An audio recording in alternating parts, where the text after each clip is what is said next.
Hello everyone, my name is Napoleon Jenkins, and I'm a writer, director, and DP, and currently a student at Full Sail University. And I'm about to take you on a journey, but an amazing journey. A journey that we call the evolution of black cinema. This emotional roller coaster starts back in 1915 with D.W. Griffin. Always wanted to be a star on a legitimate stage.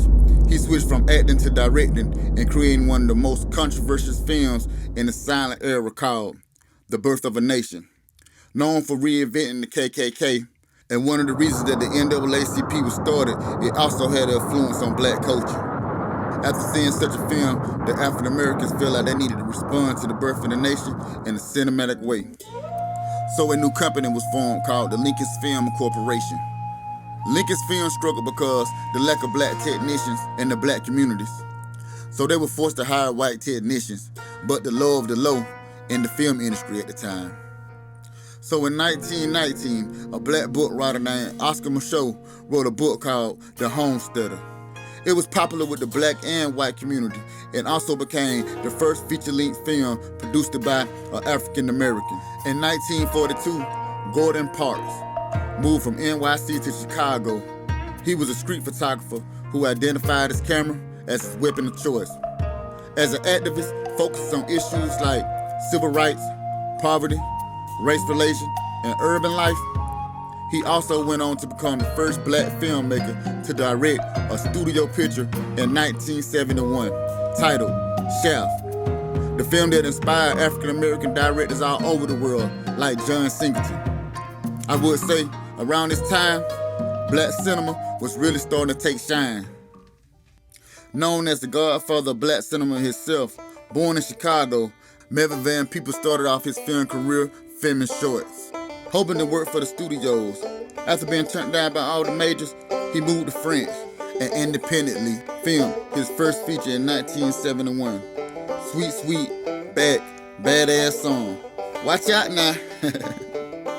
He was considered as one of the earliest and best examples of black exploitation genre filmmaking, and also known as the pioneer. Over the period of time of the late 80s and the early 90s, it was a major impact for black cinema. Black exploitation genre films about sex, drugs, black empowerment was really a thing.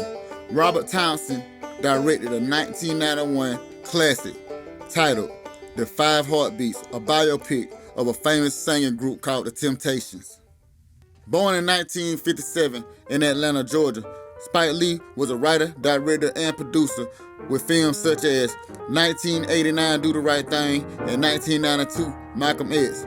He was more of a culture-based filmmaker that always had a hidden message in his films.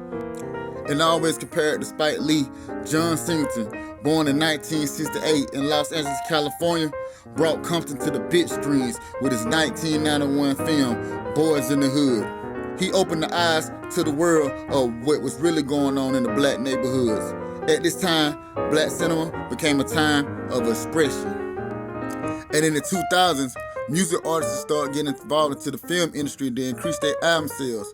Certain artists like Ice Cube and 50 Cent Curtis Jackson, they made transitions from being rappers to directors and producers and executive producers, using transmedia marketing to help increase their sales. Tyler Perry, the last but not the least, was born in Louisiana.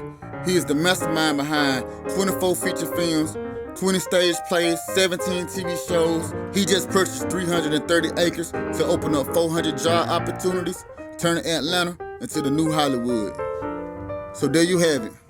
From writing books to the first feature-length film, from activists to directing for studios, the Godfather that started black exploitation, directors and producers that learned how to use filmmaking as a way of expression, to the entertainers that use transmedia marketing to increase their profits and sales, to the movie mogul that turned Atlanta into the next black Hollywood. Thanks for watching, and I hope you enjoyed.